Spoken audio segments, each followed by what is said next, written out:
This is a preview of lecture number 3 in the Einstein Math High Performance Programs for grade 2 and 3 students.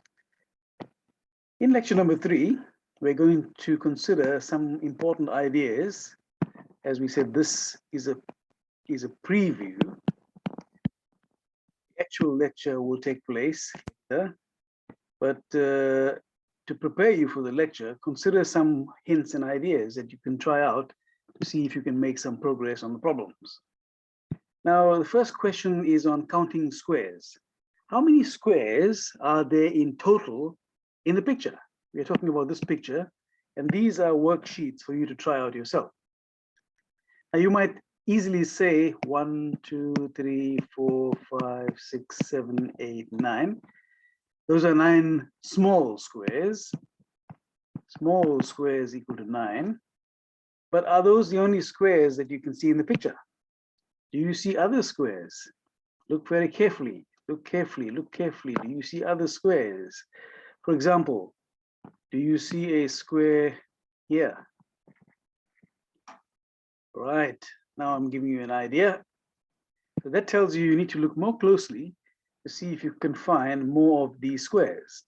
How many of these medium ones are there? Okay, I'll leave that to you. Now, let's take a harder version of the same problem, this time with a 4x4 setup.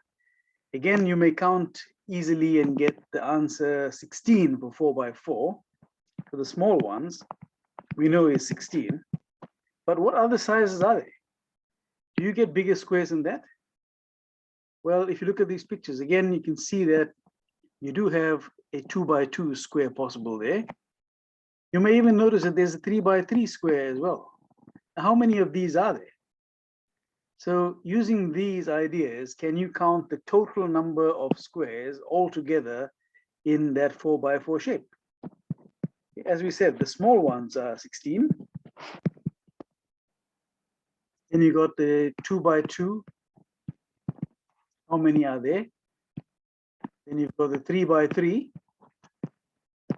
How many are there? And so on. Are there any more? Okay, so I'll leave that for you to discuss. Then we shall move on to page numbering. We've come across a little harder problem earlier on in this lecture series. This one should not be too difficult for you guys to manage. If all the numbers from 1 to 45 are written down on a page, how many times will the digit 3 be printed? Now, please don't write down all the numbers from 1 to 45.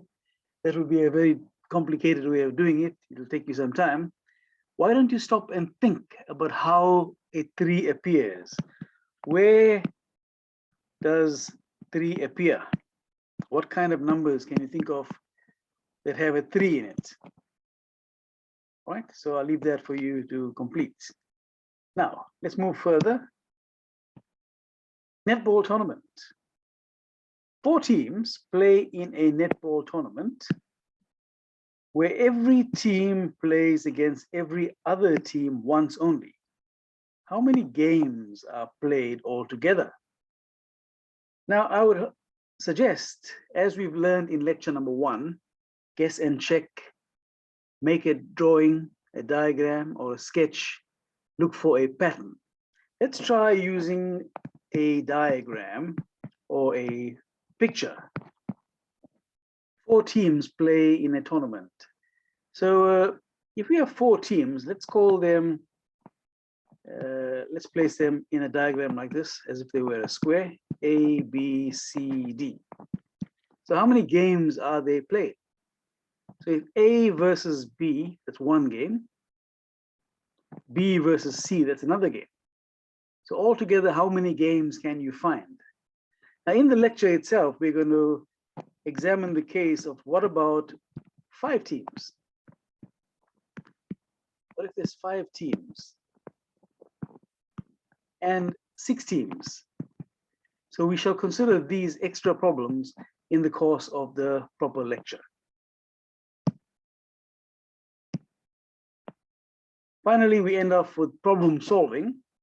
Now, there are 2 tough problems here. These problems are both very, very difficult, I must say, for grade 2s and 3s. But nevertheless, it requires you to use ingenuity, creativity, trial and error many, many times, and to think through the problem. So the first one says squaring the circle. Right? And the problem says cut the 6 by 6 square into 4 identical parts so that each part has 1 dot. Here we go. Each part has 1 dot. Cut the square into 4 identical pieces so that each part has 1 dot. Now, how do you cut that? Now, the first thing to realize is that there are 36 squares. So each part will have how many squares? Each part has 9 squares. So there are 36 squares in total. Each part has 9 squares.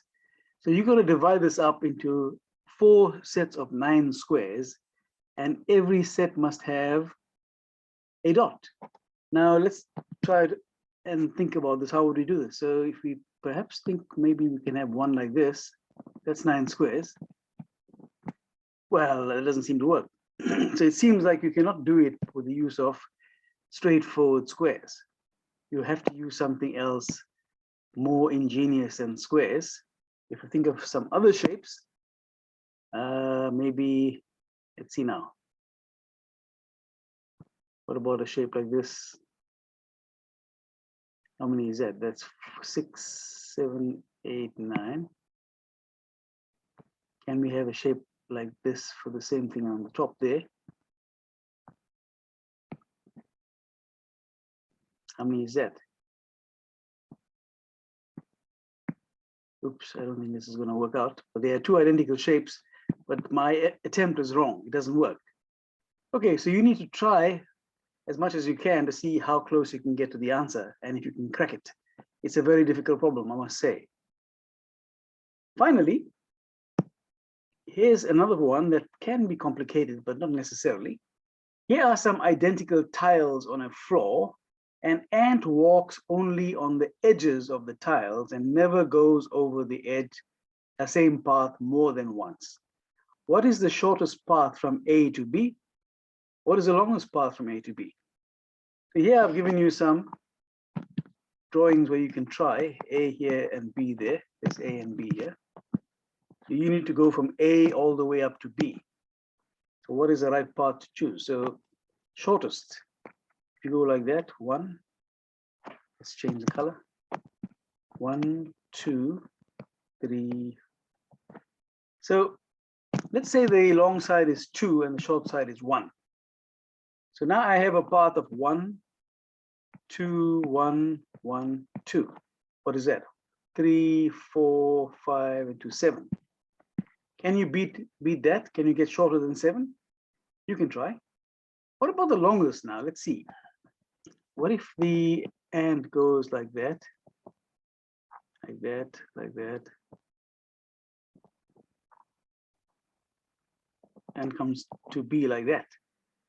What's that path length? That's 1, 2, 3, and 2, 5, and 1, 6, and 2, 8, 9, 10, 12, 14. So I can get 14 as a long path. Can you beat that 14? Okay, well, let's see what you do. We'll discuss that in the lecture proper. See you in the lecture. Bye.